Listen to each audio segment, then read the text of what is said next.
So it wasn't until I got to college and walked in to my dorm room with everyone's family there. Oh, hi, where's your parents? Home. So that was the real reality check. I didn't know that what was going on in my household wasn't normal, because I didn't know anybody else that had alcoholic parents, or at least wasn't aware of it at the time.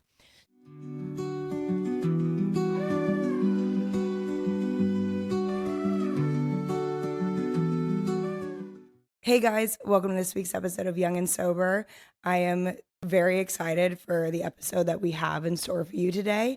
Today we are sitting down with Casey Conrad. She is an author and has been in the health industry for quite a long time. And I read a little bit of her book, Bitter or Better, which is about turning pain into power. And it was a very incredible memoir about your relationship with your mom and what it was like growing up with an alcoholic mother and how that impacted the rest of her life. Want to go ahead and start with a little bit of your background, your story, what it was like growing up with your mom, how that started? I had the idyllic life growing up until a certain age. My father was a surgeon. My mother was a nurse. They met in the hospital where his father was a surgeon, fell in love, got married, had 3 kids, a dog, a house, the picket fence, and everything was hunky-dory. And then when I was 12, one night my mother was at work, which was something new for me. She had been an at-home mom since I was born. I was the third. And my father made dinner for us. And while we were sitting at dinner, he said, after supper, I want you kids to go downstairs and get my suitcases because your mother and I are getting divorced. And I had literally never seen my parents fight, ever. I'm sure that was It was crazy. a very jarring moment in your childhood. It was very jarring because my illusionary world, right, because it was obviously an illusion, was completely shattered in an instant. And of course, now we're talking, I'm much older than you, right? I'm 61. So this is 1976. Okay. So first of all, divorce wasn't that common back then. And so it was like literally like a light switch was flipped. And I went from having this perfect mom home from the school bus with cookies and warm milk moment to my dad moves out, and now I discover why dad moved out. So Was your mom able to hide her drinking from you pretty much for that whole time? well, yeah, I mean, think of it. I was 12, and again, in a very different world. When you were 12 back then, you went to bed at 8 o'clock. So I never had seen my mother drunk. Not drunk. Of course, you see your parents back then, people, oh, it's 5 o'clock somewhere. That generation grew up drinking. And so I saw parties and things of that nature, but I never had seen either of my parents drunk. So once my dad was gone, then it was exposed. And my mother drank every night. Did you see your siblings kind of start to step up as the adults of the house once your dad left? No. My brother was already an alcoholic. Didn't know it. He was 16. He had a license at that point because you could be 15 and a half back then and get a car. My sister, the middle, she and my mom didn't have a great relationship. And so she would take off with her friends. And so that left me pretty much home alone with my mother. And I quickly, of course, I can look back at it now, but I took on the role of the enabler. So I would bring her to bed, get her upstairs, tuck her into bed. At 12, I had to drive home from a family party. That's crazy. With my grandparents driving behind me. Just to make sure you got home safe. Got home. Go get him, 12-year-old. So again, don't get me wrong. It's not like we were desolate in any way. So one hand, relatively normal. You got a house, you got a dog, you got food. So it's certainly nothing like a lot of people growing up in alcoholism deal with. But certainly for me, it was a shattering moment that for the next, until I moved out, basically was the enabler. How did your relationship with your mom impact your friendships when you were younger? I had an interesting childhood in the sense that I was the first girl in Rhode Island to play boys' Little League. So I wasn't a real popular kid because the girls thought I was trying to play baseball to get the boys. And the boys that weren't my friends were pissed that a girl was playing baseball, right?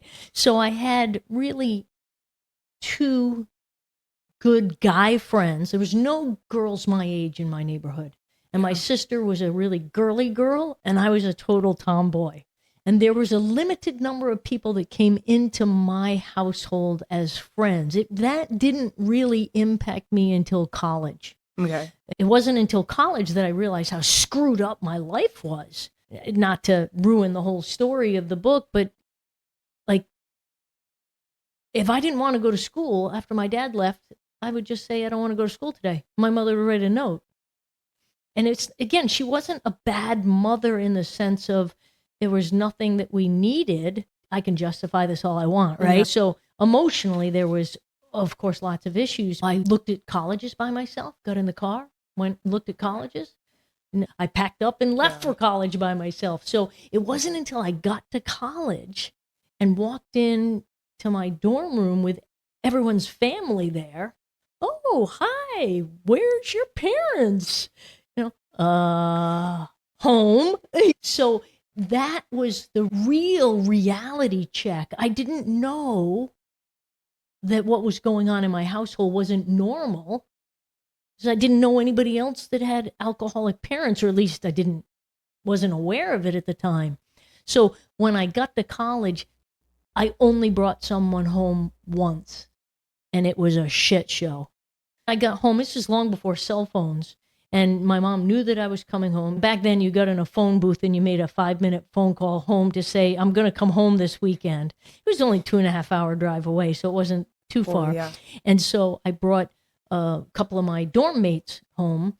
And when we got there, my mother wasn't home. Being young, I was like, well, hey, let's go out for a pizza. Well, I didn't know my mother had gone to the grocery store to buy things.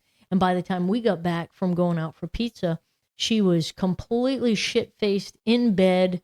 You can see the gist of it. So I never, ever brought another friend home from college again, because I didn't want to have to deal with the impacts of her drinking. Exactly. Was she an angry drunk? Oh, yeah. Oh, yeah. Yeah. I mean, you were pretty much alone growing up, and then your mom was a drunk. What did you do emotionally? If you needed someone to talk to, what was your coping mechanism there? I didn't. Really, my coping mechanism was push it down. And as a result, I was an angry kid. I was the kind of kid, if I was losing a game, the board would go flying across the room. I remember my best friend and I, we had badminton championships in our neighborhood, and we called our team the sore losers because I broke so many rackets. So I was, and I didn't know this, right? This is just the way it was. And it was suppressed anger, suppressed emotions. I know you didn't grow up in an alcoholic family per se, but when you grow up in an alcoholic family, you don't ever talk about it. There's the drama at night, and the next morning it's, good morning. And my mom's household was very similar growing up, so we talked about that a lot throughout my sobriety now, about what it was like growing up with alcoholic parents. It wasn't until years later that, when I started therapy, right, that I realized that I was suppressing emotions, and that was eating me alive inside. So I had to learn how to communicate. I had to learn how to express my feelings and not feel as though there was going to be a repercussion for it. That's a big one. It's a big one. It was probably one of the hardest things for me to realize, is that I can express myself and still be safe. Yes. So your mom had all this alcohol in the house when you were younger, and when we had talked, you told me that you never drank. I've never had a drop of alcohol, never had a drug, never had a coffee, never had, who knows? How did you do that? It wasn't, I can't tell you that it was a conscious choice. It had to have been unconscious, because we had unbelievable parties at my house, kids' parties. I mean, my house, my brother, who of course was drinking again, was an alcoholic by the time he was 16, we'd have 100 kids at our house with a keg party. Then this was, again, long before there was the types of controls that there are now. My sister had huge parties. I'd have a party with the band. I was a bit of a geek. It was in front of me at all time. I had access to it. There was a massive bar in our living room, and I must have just at an early age recognized and made the association that, that stuff ain't so good, because I could see this Dr. Jekyll and Mr. Hyde, because my mother was a kind, super intelligent woman. But man, when she was drunk, she was a bitch. It's crazy an alcoholic sitting across from a child of alcoholism, and like the thought of being in front of alcohol and not drinking it like does not correlate in my brain whatsoever. Your brain was like, yeah, it's probably not a good idea. I should probably stay away from But look it. at my brother, the oldest. Yeah. He was, by 12, he was going to school lit up. He would water down the vodka. Neither of my parents drank vodka, but there was vodka in the bar. And yet my sisters never touched a drop of alcohol. So we're all 2 years apart. Okay. So You and your sister are both sober. Yep. And your brothers. He's a completely, reformed alcoholic. He's been sober for, I think this year will be 38 years. He was That's also incredible. a cocaine addict. Okay. Me too. Yeah. That one's a brutal one. So as you got older, you realized that you're a pretty angry person. When did you start to address that? Was it after college, during college? During college. So Okay. I went away to college, and that was another like wake up moment for me. Like, wow, families are involved in their kids' life, right? I mean, I was an athlete all through high school. My parents didn't come to my games. It's not, oh, woe is me, poor Casey. No, that was just the way it was. I'd get on my bicycle, go to my games. Once I got my license, I got my own car. So the other piece of college was when everybody was leaving their kids off at school, they all said, I love you. And I had never heard that from either of my parents. I was 17 when I went to college. So there was a lot of shit to work through. Really quick, when your dad left, Yep. he never came back in the picture? He just kind of disappeared? Or did you have we lived in a small town. My dad was a very well-known surgeon in a small town. And back then, the mother always got custody. Yeah. The mother always got the house. But my dad was a workaholic. And he was in surgery or in the ER. So we had scheduled visits with him. But of course, my mother totally contaminated us to him. He's an asshole. There was a time where I didn't see my dad for a year, and we lived in the same town. Wow. But it was because my mother was creating the tension between us and literally brainwashing us that, because my father had cheated on her. Now, okay, he cheated. There's nothing acceptable for that. But she was an alcoholic. It takes two in any relationship, right? So I don't pass any judgment on any of that. Two sides to every coin. There's two sides to every. There's actually three, right? Because there's the rim, and that's the truth, right? That's the reality. So within probably 6 months of being away at college, I started some therapy. And then later I ended up getting into ACOA, Adult Children of Alcoholics, and then doubled up my therapy. Like, I am fucked up. I need some serious help. I really need help. Yeah, sorry, the language. Throughout your brother and seeing your mom, you start to realize that alcoholism may be genetic as well as environmental. I think that I'm a firm believer that it can be either or. How did the gene show up in other ways? Yeah, I'm a complete and total obsessive compulsive workaholic. I just chose a different drug in this lifetime. I have destroyed in my youthful years, I have destroyed so many relationships with men because I chose work over them, and I was guarded. Truthfully, even with all the therapy, Sydney, I don't think I became completely emotionally available in an intimate way until 40s. Late 30s, early 40s. Yeah. Because you're always thinking that there's a condition behind it, right? When I grew up, my mom would get completely shit-faced. I'd have to get her upstairs. She wouldn't obviously remember it, but I'd come home from school, there'd be a gift on the bed. So there's always strings, and then it gets thrown back in your face when they're drunk. After all I do for you, I just bought you those pants. What? Okay, well, gee, you bought me the pants because you were feeling guilty. I didn't ask for the damn pants. And then it gets thrown back in your face. So what happens is, at least this is my experience, right? You become so incredibly independent. And this is still to this day, this is one of my biggest challenges. I'm not taking any help from you because I'm not owing you shit. So you become overly independent to the point where you don't let people into your inner circle. And I still, to this day, I know people all over the world. I've had an incredible profession. I have incredible friends all over the world. But I have a handful that I truly let into the inner circle. It's really interesting hearing the impacts that an alcoholic has on someone versus being the alcoholic. Yep. The first chapter of your book, you're talking about your mom's last stages in her life. Mm-hmm. Did she ever have any point of real sobriety? No. Where it was treated alcoholism? No. The only time, and I don't remember the exact year, maybe when I was 14, my sister, who took the brunt of my mother's alcoholism because of their relationship, she was really much more emotionally abusive with my sister. She was living her life through my sister. My mom had been a Miss Rhode Island. My mother was gorgeous, smart, and so my sister got into modeling. I had no interest in that. I was on the baseball field, right? And so my sister really... That was like her second chance. Yes, was through your sister. Exactly. And so when my sister, I don't think she really wanted to do those things, but she was doing them to, please my mom. What happened was she actually, after she graduated, maybe I was 16.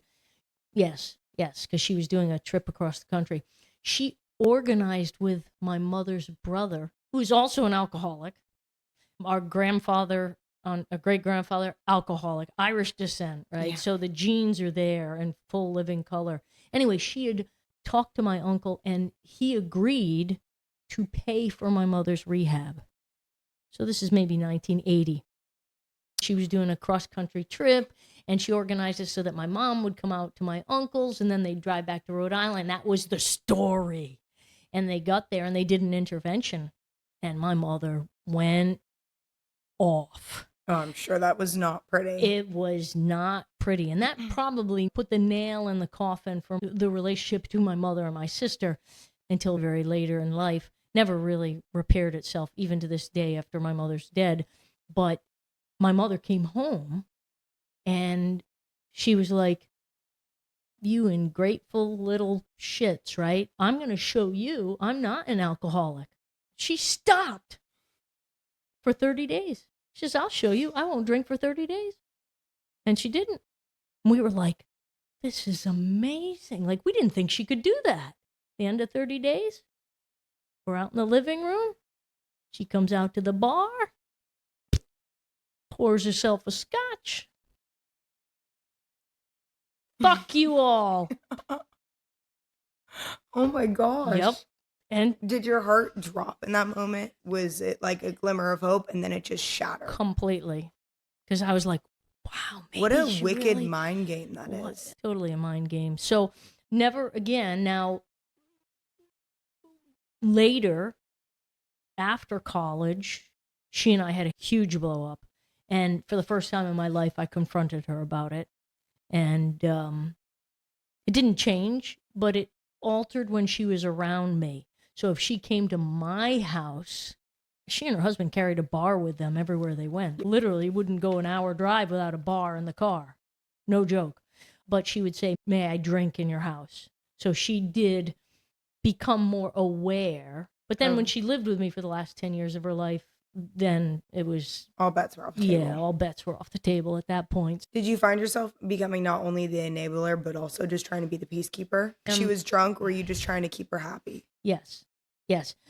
I only once really confronted my mother about that time, about her wicked, mean, brutal comments when she was drunk. she'd be downstairs in her apartment and she'd start getting nasty. Literally up until my father died, which was 4 years before her, and they'd been divorced for 40 years. My father's name was whispered. Oh, that asshole. It was crazy, Sydney. When we got to the what I call the witching hour, she would start to get mean and nasty. And Would you I just would hide or no, just I'd just stand up and say, you know what, Mom? I'm not going to listen to this. Good night. I love you. And I'd walk out. How did you start to let go of that resentment of that time? Because many years earlier, I went to Tony Robbins seminars when I was in my early 20s. And it completely and totally changed my life because the premise of this book came out of that. Tony Robbins made us take the things that we thought were the most horrible things that happened in our life and learn how to reframe them so that we recognize what made us the person we are today. And as long as we are better because of it, then thank you for that. I got to a place in my life where I recognized, you know what, if I didn't go through every single one of those experiences, I wouldn't be the person I am today. And my mission is to try to make the world a better place with what I do.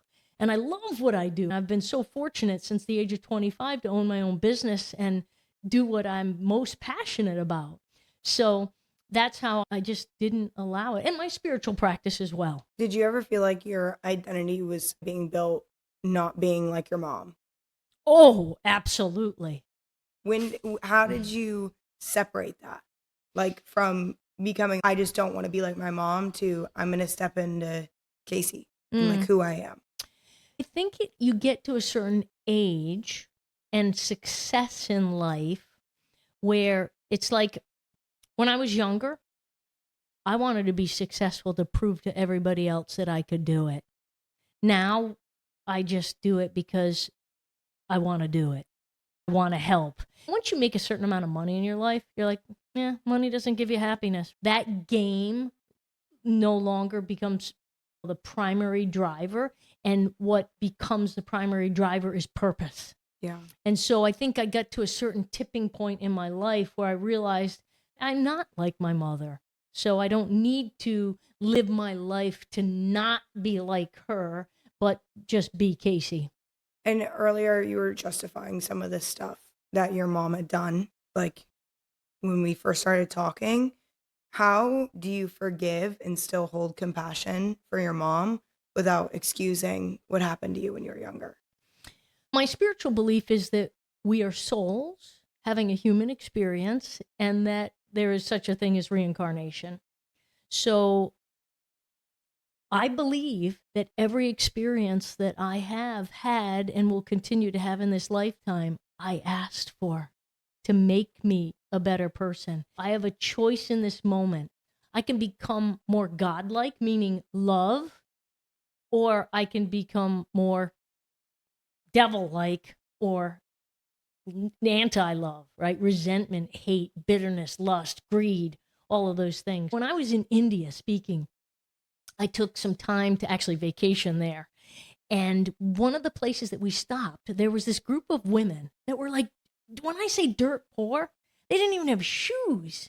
They were on their feet in a kind of a kid's crouched position, and they were sweeping the dirt off of the pathways.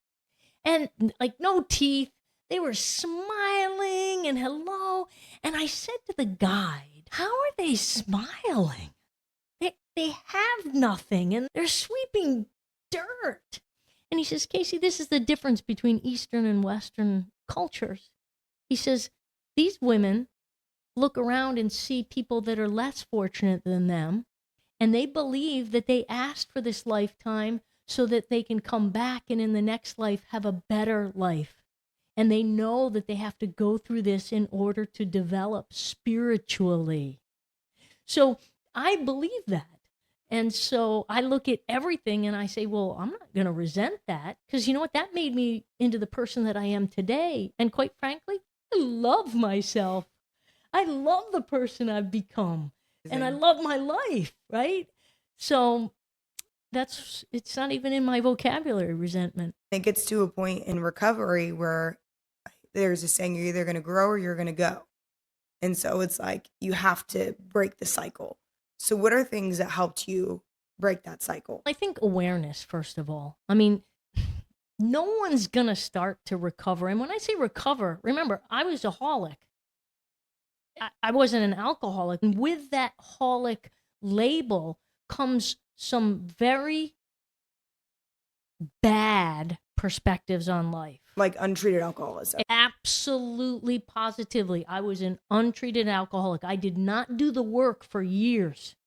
And until I did the work, I wasn't able to break it. So, number one, awareness. I think awareness is absolutely the key. The second tool I think you need is I think you have to have some kind of support system. You have to have someone that can check your reality. Because let's face it, it is so easy to blame others for the shit going on in your life. And it's so easy to surround yourself with enablers. That's right. And then, People you're right, he did that to you, they're all ass. You have to be able to bring someone or an organization or a group or an individual into your life that can absolutely check you down and say, hello, how did you bring this upon yourself? What was your part in this? Exactly, because there's always a part. I don't care what, you think, oh, he started it. You can take it right down to your siblings. No, he started it. What you didn't say was that you poked him underneath the table, right? And it's the same thing as adults, right? There is a domino effect to our behavior that creates a reaction. My belief is that if you can go through the work, but ultimately come to a place where you feel, number one, that you're doing your purpose and your passion. You got to do your purpose and passion, or else you're going to go. Think about how many people, Sydney, go through life. Got to get up. Got to go work for the man.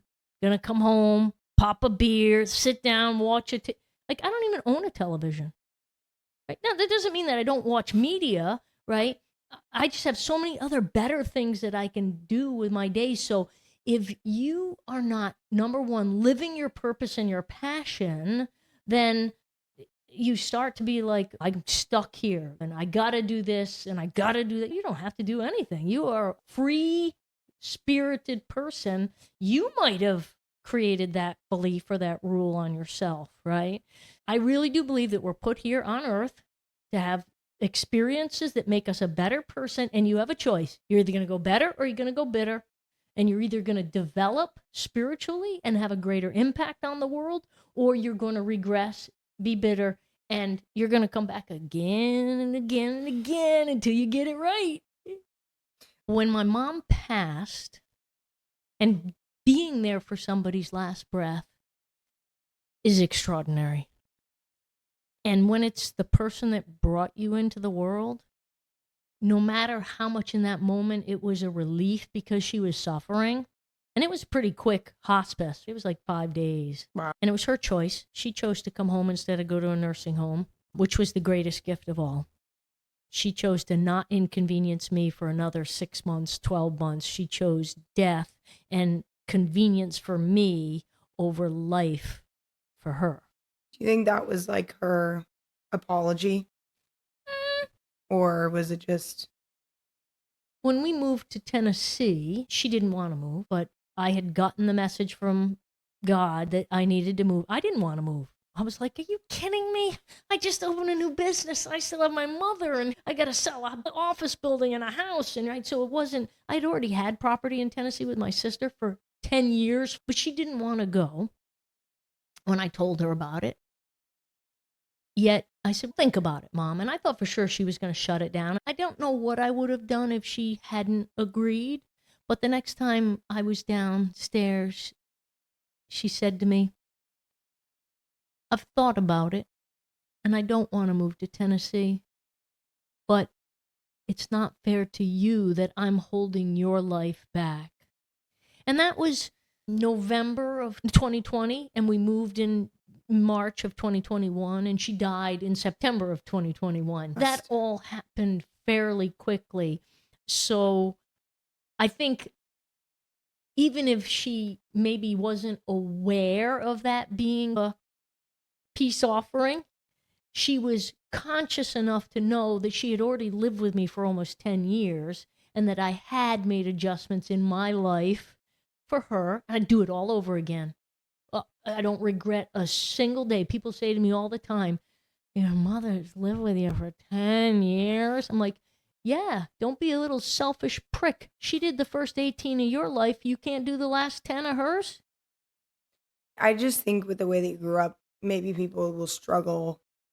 She took care of you, but there's so much more than just setting someone up to be able to survive. But she pretty much let you fend for herself, Mm. and yet you were still able to turn back around and take care of her for the last years of her life. I think there's something admirable about that. But that being said, you probably did a ton of work before. I did years of therapy and years of personal development. It certainly wasn't easy. And then I had to do a lot of actual physical cleanses. As crazy as it sounds, my liver was so congested. I'd never had an alcoholic beverage in my life. And yet I had literal bowls of bile stones because all emotions go through the liver, which is why when you have the combination of anger and alcohol, it can be pretty devastating. As far as how I was able to not be resentful over it, I think it comes back to twofold. Number one, a belief that everything happens for a reason that serves you as in your lifetime. And number two, if you can find your purpose and your passion, that all that is rechanneled in another place. You want to make a difference. Was writing bitter or better in a way, was it triggering or freeing? Writing the book, I went through 4 boxes of Kleenex. So I started to write it within a couple of months of her passing. And I had this incredible urge to write. And I got busy back on the road with work. COVID was loosening up.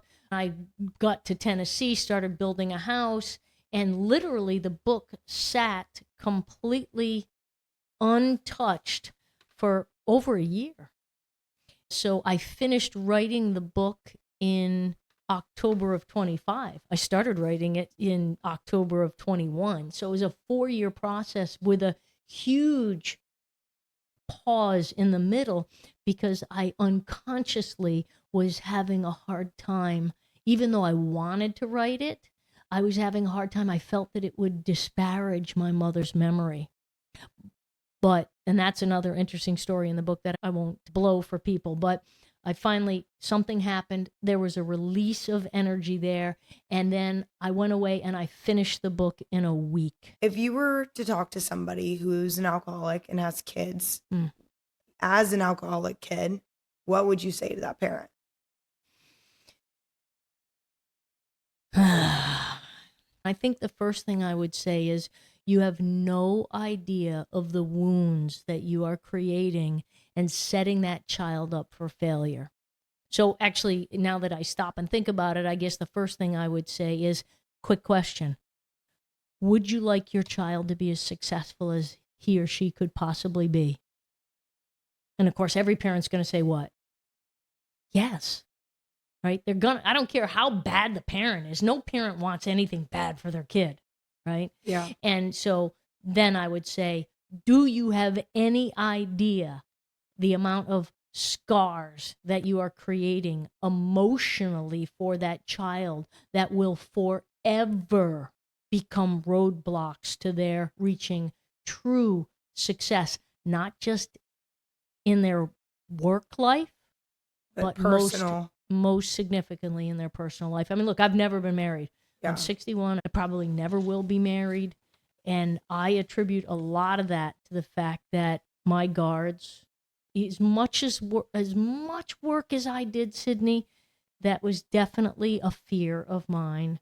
It's so hard. Your friendships are on a different level. Intimate relationships are completely different than any other relationship. And when you deal with a parent that's a bit abusive, whether that's emotionally, physically, whatever, like that shuts down a part of you. Still in a mode where I'm very busy developing this new wellness center in Tennessee.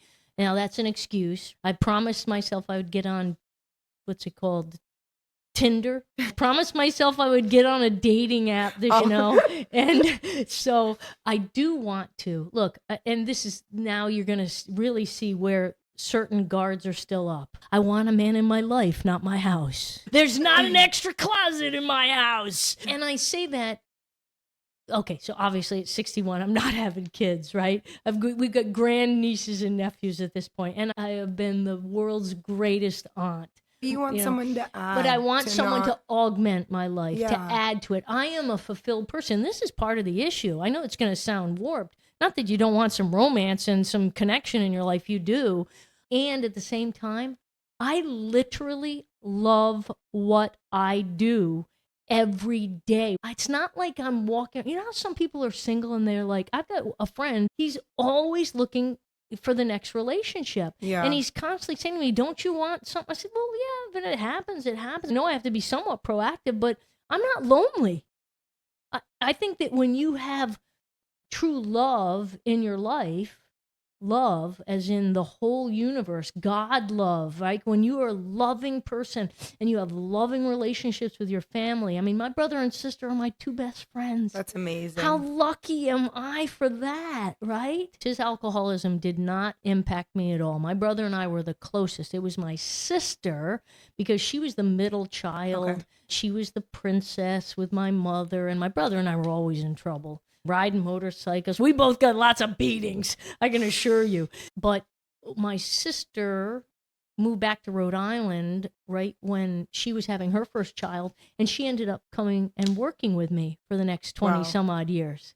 So we became best friends during that time. So it was really my sister having a better relationship with me and my sister having a better relationship with my brother. Incredible. And once that happened, we love to travel together now. We have so much fun together. And I believe that we have broken. Now, my brother's two kids, and I'm not saying anything I haven't said to them to their face and in the book. Both of them are holics. And both of them have had issues with alcohol before. I can't say that they're raging alcoholics, but they clearly have the holic gene. I'm hoping that, and I wrote that in the book, I hope that they decide to remove that from their life, but they have the gene. They lived with me for 5 years with my brother. I saw it front row and center. And will you explain what you mean seeing the gene in kids? It's amazing how it shows up in everything. First and foremost, it could be Pokemon cards, right? You can't just buy a pack.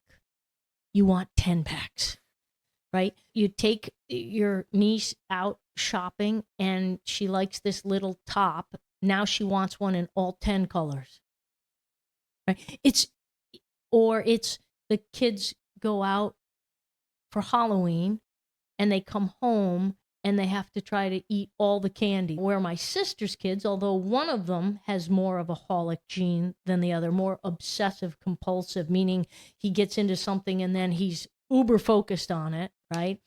But they grew up in an environment where they could have their candy in their room, but they'd still only eat 2 pieces a day.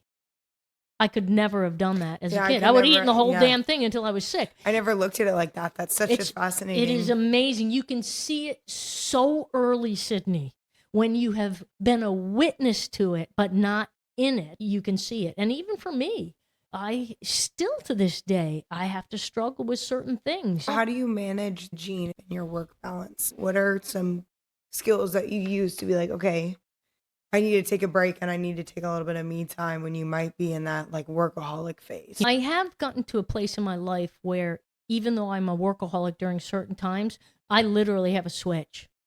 I can flip the switch and I can turn my phone off. Like I go to Aruba to write every year for a week. I keep the phone on the internet. So if someone needs to text me, a family member, but like I don't check my messages for a week. I can turn it completely off. So that is a blessing. It's probably the only reason that I didn't burn out in my life. But my dad was the same way. My dad was a workaholic. I never even saw my father like happy with alcohol because he was a bartender as a kid and realized that he was destined for that same outcome, fate, if he didn't. So I believe I do have alcoholism on both sides of my family. I watched my father be a workaholic, but then he would go away for a week or 10 days and just completely shut it down. So I think that was certainly a good mentor to watch and see that you can do that. The other thing is truly just, I meditate every day for 20 minutes. And I try to get above and look down at my life and be a witness to my life, almost like I'm in a movie theater. Yeah. Okay, let's see. Oh, yeah, okay, there's a little problem there. You got 4 pairs of those shoes and 2 of them are in the box. So it still sneaks in all the time. This is a life. It's life. In this lifetime, I will always have to fight against alcoholism. No matter how balanced I am. It's never going to go away. No. I don't think there's anything wrong with being an alcoholic. It sucks. But like, I'm doing the internal work. I'm doing the work I need to do behind what that means. And so to me, it's like an accreditation of being able to help a specific group of people. And it keeps you accountable to yourself, right? I'm always checking in, always like checking on myself, seeing how I am. I'm way more in tune with my emotions and where I'm at because I know what would happen if I let that slip. There's a principle in neurolinguistic programming called commitment and consistency. And you're doing this podcast is perhaps one of the strongest ways for you to remain sober because there's an internal switch, unless you're a psychopath. So there are some people that this doesn't have, but unless you're a psychopath, when you make a commitment publicly to do something, there's an internal pressure to want to be consistent with what you say. I'm in the health and wellness field. People say to me all the time, damn, you're in good shape for 61, or you don't look 61. And I think to myself, well, first of all, I say, yeah, I actually do. It's the rest of the world that looks like shit. And some people laugh and some people don't. But if I identify as someone in the health and wellness space, was out of shape and I looked like I'd been a 6-pack a day smoker my whole life, would you find me credible? Probably not. Maybe once you got to know me, but let's face it, first impressions are so important. They really are. Yeah. So I think what you're doing, and that relates back to how do you keep yourself in tune and keep yourself on the straight and narrow. Whenever I'm getting ready to do something big, like write a new book, I make a public announcement. I say, I'm writing my new book, Selling Wellness, is going to be out by the end of April. And if I don't do that, I look like a jerk. And I know that the rest of the world is going to judge me for that. So I want to stick to my commitments. And that's why I think there is something so beautiful about doing things. I say doing things loudly. That might not be the best way to say it, but that's my saying. Publicly, like, loudly. Mm-hmm. If we stay silent on these things, people die. I'm a big believer in that. The more we talk about it, the more normal it gets, and the more people have access to tools that can help them. We have an expression in the health and wellness space that says, if you care, you share. Mm-hmm. And here's the thing. You never know. This podcast that might only be heard by 10 people initially, if it can change one life, you never know whose life you're going to change. That's why you always strive to try to make an impact. That's how this whole podcast came to be, was because if it could help one person, if I had this when I was getting sober, it would have been a lot easier for me. There's so many people I met in rehab who were a child of alcoholic parents and didn't even know where to start or how to unpack it all. And then they had issues for alcoholism, which leads me into, what would you say to somebody who is scared that they're going to become what they grew up with? I would suggest that you sit down and write your eulogy of what you want to be. In my book, I talked about how I was 23 at the time when I went to Date with Destiny with Tony Robbins. We had to write goals. And it was your 6-month goals, your 5-year goals, your 10-year goals. I went through, and this was a life-altering experience for me. It put me on the right path for personal development. he gave us this journal, this hardbound journal with our name embossed on it, to go through all of the exercises over the 3 days that we did. And I used it afterwards for a period of time. And then I went to a journaling, hardbound journal life, writing down things. When I was packing up my office and getting ready to move to Tennessee, I was clearing out a bookshelf that hadn't been touched in 20 years. And there was that journal. And I opened that journal up and I was reminiscing in my then 55-year-old self what my 23-year-old self was going through at the time. And I got to the goals page, Sydney. And I was just admiring, like, oh, look at how cute your goals were then. Oh, yep. Oh, I hit all my 6-month goals. Wow. I hit all my 5-year goals. And these were some, buy a house. These were some pretty significant things. And then I got to my 10-year goals, and I got to the 4th goal down, and I stopped dead in my tracks. And that goal was get your mother to stop drinking. Still gets me choked up to talk about. Every other goal in that 10 years was accomplished. The only goal that wasn't accomplished was the one I had no control over. First of all, every kid that graduates from high school in my life, I give them the book Think and Grow Rich. Because going back to you saying everybody needs therapy, I think there's 3 things that they should be teaching every kid starting in grammar school. Number 1, finances and understanding savings and compounding interest. Number 2, therapy to deal with emotions and to be a better communicator. And number 3, personal development. How to learn how to take control of your life and know that everything happens and you have a choice. You can either make it better or you can go down the path of victim and bitter.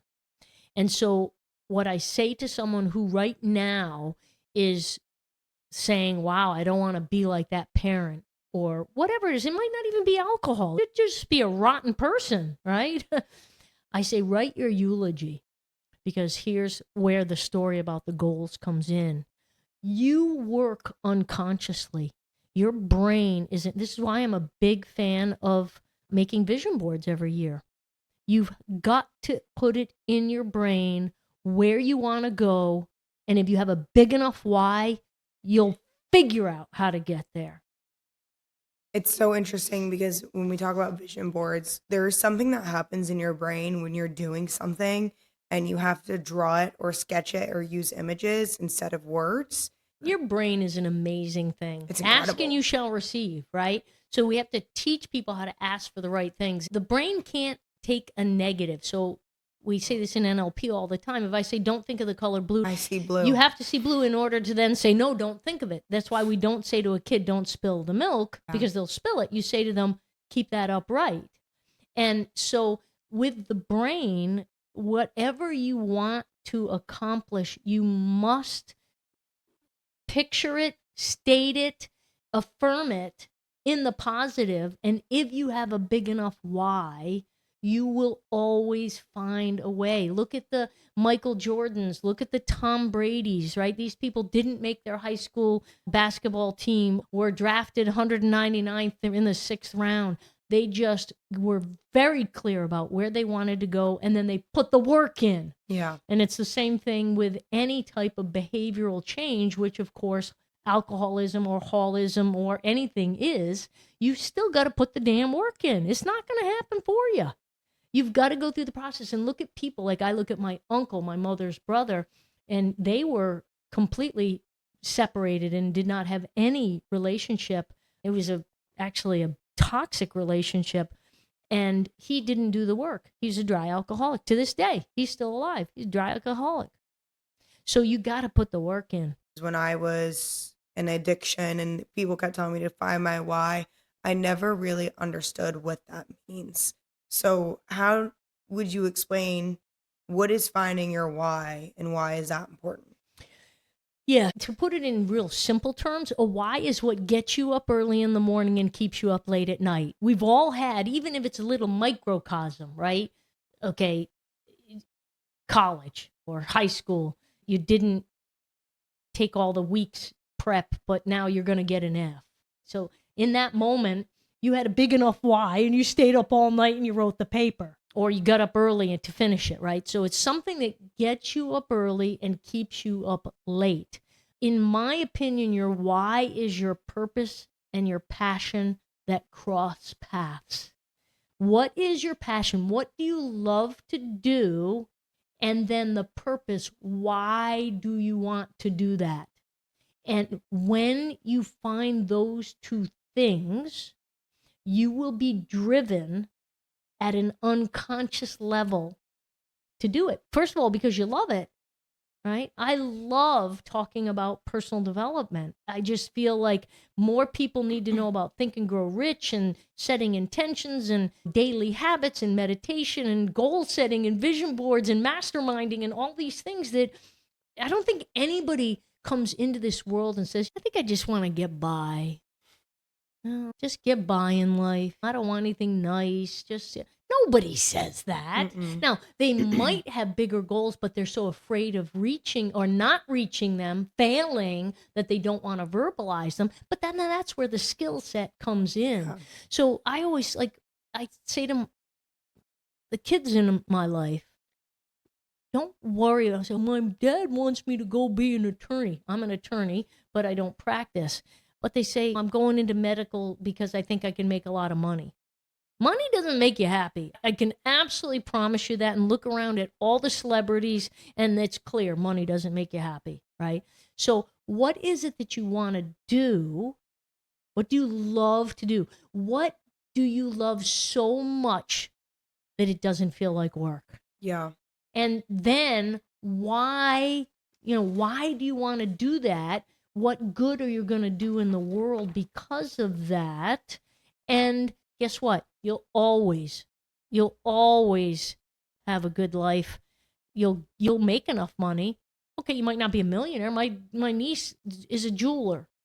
She's so good at it. She's so passionate about it. She's somewhat broke, but she's making enough. But she loves what she does every day. And you know what? That's more important than money at the end of the day. I love the idea of your why being your purpose and your passion intersecting to one another. I think that's such a good way to explain it. I've never heard it explained that way. And let's face it, alcoholism is just a numbing agent. That's all it is. It's a disassociation technique. People use drugs and alcohol because they don't like their life. Oh, 100%. It was just a numbing thing of not wanting to be there anymore, which is why it still shocks me at the end of this podcast that you didn't drink at all, and yet went through all that in your childhood and didn't want to once escape from. That's incredible. That's really incredible. Well, it was a gift. You're an anomaly, I feel like. I think I only know one other person who's a child of an alcoholic, who is my horse trainer, who has never picked up alcohol. Well, ever. but there's 2 in our family, so 2 out of 3 is extraordinary. Those are you guys are beating the odds over there. What do you think people misunderstand about children of alcoholics?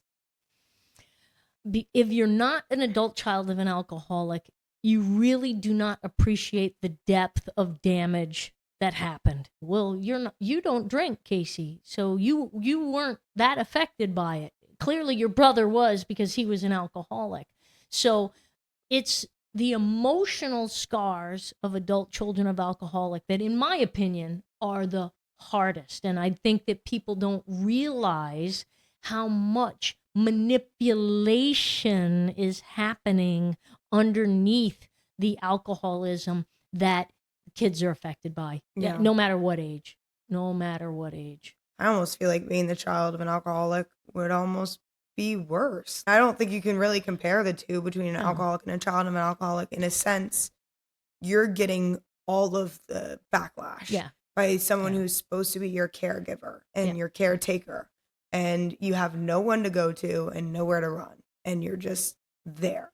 That sounds horrible. Yeah, and it's the dirty little secret that nobody talks about. You guys don't get blissful ignorance. No. And I'll give you a new saying you can incorporate in your stuff. We say denial. It's so hard to admit. So we have one more question here for you today, and this one's kind of a big one. If your mom was sober and sitting here right now, what would you want her to understand, or what would you want to say to her? I love you.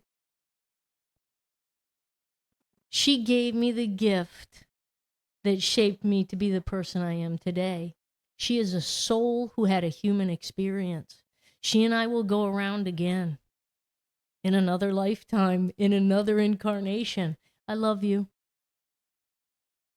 I love how much you've shifted your perspective. I think the title of the book is spot on. Honestly, bitter or better. And you really took everything that had happened to you and were like, this has to be my drive. Yep, I say it's one daily choice for living your best life. It's incredible.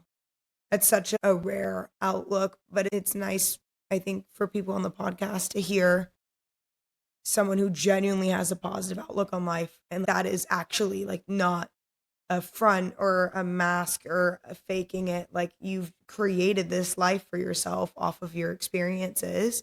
And it is so possible to turn all the bad things that have happened to you into something phenomenal and to help people in the process. Yeah. It's the easiest way to get out of yourself is to help others. Yeah. I have a notepad at home and it says, she built the life she loved. And that's really the message to people. It's your choice. Shit happens. It's not what happens that matters. It's what you do with what happens to live the life you love and make a difference in the process, right? Amazing. Thank you so much for coming Yeah, on to it Young and was great. Sober. It Do you have was anything great. else you want to say to the viewers or anyone who's out there listening? If any of what I said today resonates with you, tell someone about the book. Go to my website, CaseyConrad.com. I've got other books, Make Yourself Healthy Again, my wellness studio in Tennessee. But try to make a difference. Thank you guys so much for joining us on this week's episode of Young and Sober. As always, for the sober confident, the sober curious, and the sober-ish, please take care of yourself, drink some water, and I will see you in the next one. Love you guys. Bye.